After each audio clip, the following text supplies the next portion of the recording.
Indirect, very good. Indirect cost होता है उसको क्या बोलते हैं? ओवरहेड। ठीक है, और कॉस्ट कंट्रोल में हेल्प करता है। मार्जिनल कॉस्ट, मार्जिनल कॉस्ट क्या है? एक एडिशनल यूनिट का जो आता है ना, additional cost incurred by producing one additional unit of output. एक और हम बनाएंगे तो मेरा कॉस्ट कितना होगा? जैसे अभी हम लोग बात कर रहे थे ना, एक और बनाएंगे तो मटेरियल का 5 रुपये और लगेगा, है ना, लेबर का 2 रुपये और देना पड़ेगा, तो ये सब क्या हो गया?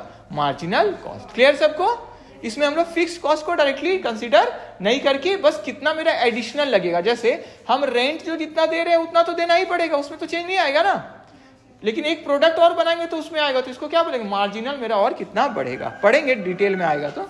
ठीक है, डिसीजन रेलिवेंस इसका क्या इंपॉर्टेंट है, किसके लिए? Pricing decision, acceptance of special order, कि जितना हम बनाते हैं एक और आगे। जैसे कल आपको एग्जांपल दिए, कोई दुकानदार 200 समोसा रेगुलर उनका सेल है, लेकिन कोई पार्टी का ऑर्डर उनको मिल रहा है कि हम मेरे घर में कल पार्टी है, 100 समोसा का ऑर्डर हम आपको दे रहे हैं, तो वो डिसाइड करेंगे कि हम को बनाना चाहिए कि नहीं, कितना मिल रहा है हमको, कितना दे रहे हैं, है ना। उसके हिसाब से मेक और बाय डिसीजन भी हम लोग मार्जिनल कॉस्टिंग का देखते हैं कि मेरा फिक्स कॉस्ट तो वैसे भी लगेगा, तो हम अगर बनाते ही है तो मेरा कितना कॉस्ट जाता है, ठीक है, और मार्केट में कितना में अवेलेबल है, तो हम डिसाइड कर लेंगे कितना में हमको करना चाहिए।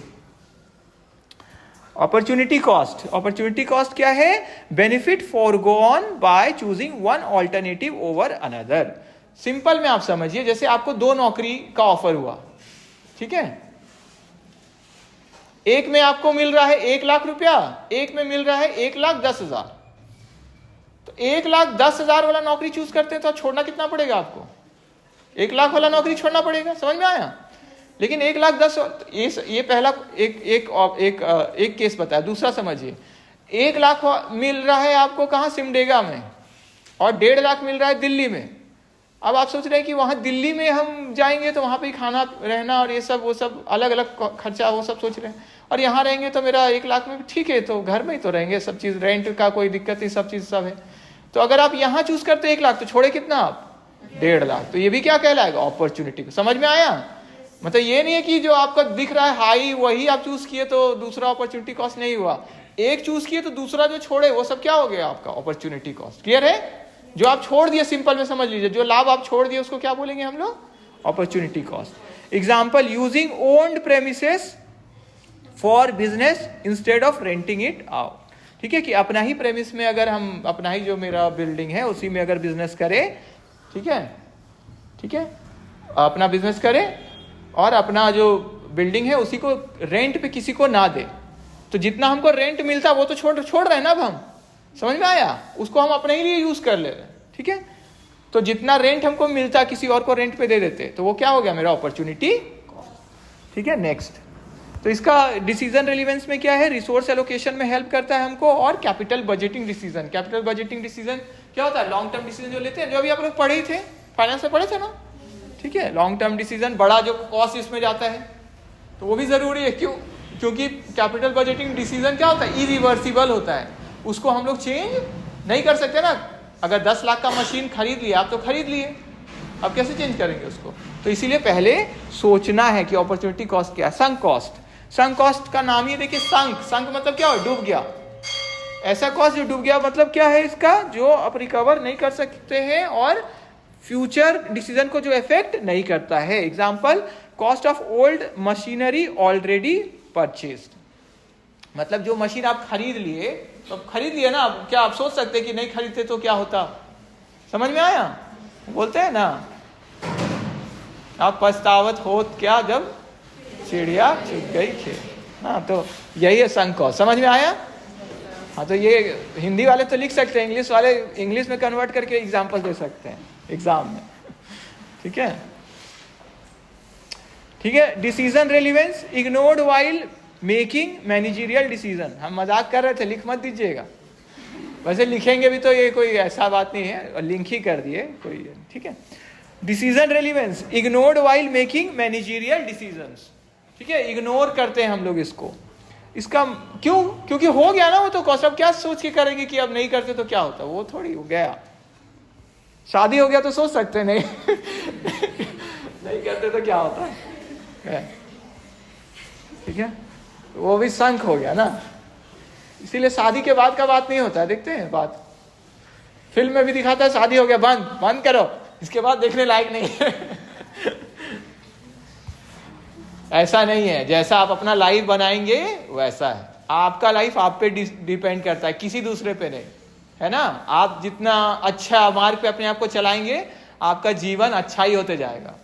सोसाइटी या कोई भी आपको, अगर आप अपना लाइफ को सही ढंग से जीने की कोशिश करेंगे ना, और कि हम सही चले, ईमानदारी से चले, या कुछ भी अपना को अच्छे मूल्य पे रखिएगा, सही पाथ पे, आपको जीवन भर पछतावा नहीं होगा। जीवन उसके लिए बोझिल होता है या खराब होता है जो गलत कर्म करते हैं, या गलत मार्ग पे चलते हैं, या गलत लाभ लेने की कोशिश करते हैं, है ना। ईश्वर से जुड़े रहिएगा, हमेशा उनसे प्रार्थना करिएगा सही मार्ग पे चले हम, और अपना कोशिश करिएगा कि हम कुछ गड़बड़ नहीं करें, तो जीवन हर दिन सुंदर ही होते जाता है, वो खराब नहीं होता है, जीवन हमेशा अच्छा होता है। ठीक है। रेलिवेंट कॉस्ट, जो हमारा रेलिवेंट है, मतलब जो महत्व रखता है, वो क्या है? Are future cost that differ between alternatives. ठीक है, जो क्या है? फ्यूचर कॉस्ट, ठीक है, दैट डिफर बिटवीन ऑल्टरनेटिव, मतलब एक में कोई और, मतलब आपको क्या चूज करना है। जैसे अभी हम लोग बात कर रहे थे, एक स्पेशल ऑर्डर आ गया तो मेरा फिक्स कॉस्ट तो उतना ही रहेगा, एम्प्लॉय को तो हम उतना ही सैलरी वेजेस तो देते ही है, तो हम क्या करेंगे कि स्पेशल ऑर्डर में देखेंगे बस मेरा एक्स्ट्रा खर्च कितना हो रहा है, मटेरियल का ही तो एक्स्ट्रा खर्च हो रहा है, और इलेक्ट्रिसिटी ये सब तो वैसे ही पूरा दिन भर लगेगा, तो हम क्या करें? ऑर्डर एक्सेप्ट करें या नहीं, इसको बोलते हैं रेलिवेंट कॉस्ट। समझ में आ गया? जो मेरा मायने रखता है बस। ठीक है, तो मैं डिसीजन लेने के लिए हेल्प करता है, रिप्लेसमेंट एक्सपेंशन में हेल्प करता है। डिफरेंशियल या इंक्रीमेंटल कॉस्ट, ये क्या होता है? जो डिफरेंस इन टोटल कॉस्ट है between two alternative courses of action. ठीक है, कि मेरा क्या मेन जो अलग अलग कोर्सेस हो रहा है, जैसे इसमें देखिए useful in choice between alternative such as expansion versus outsourcing, कि हम क्या करें, मेरा एक्स्ट्रा कॉस्ट कितना आ रहा है, उसके बेसिस पर जब हम डिसीजन लेने लग जाते हैं। एक्सपैंड करें अपने आप को या ये काम किसी और को दे दे। जैसे टाइम अगर कम पड़ता है तो हम कपड़ा धोना और आयरन करवाना या खाना खाना, ये सब कहाँ से कर सकते हैं? बाहर से कर सकते हैं, सामग्री ले सकते हैं इसके लिए। अवॉइडेबल कॉस्ट, जो कि हम अवॉइड कर सकते हैं अगर एक पर्टिकुलर डिसीजन लेते हैं हम। तो एग्जाम्पल देखिए, closing a department saves it's operating expenses. अगर हम डिपार्टमेंट को क्लोज कर दे तो बचेगा ना मेरा ऑपरेटिंग वाला। ठीक है, अगर मेरा लॉस हो रहा है उससे, या तो शट डाउन और डिसकंटिन्यूएशन में हेल्प करता है। अनअवॉइडेबल कॉस्ट, जिससे आप बच नहीं सकते हैं, जैसे आपको जो सैलरी देना है फिक्स्ड है जो, तो देना ही पड़ेगा, है ना। डिसीजन रेलिवेंस क्या है? Generally ignored for short term decision. इसको मेनली हम लोग शॉर्ट टर्म के लिए इसको नहीं देखते हैं। ठीक है, ठीक है।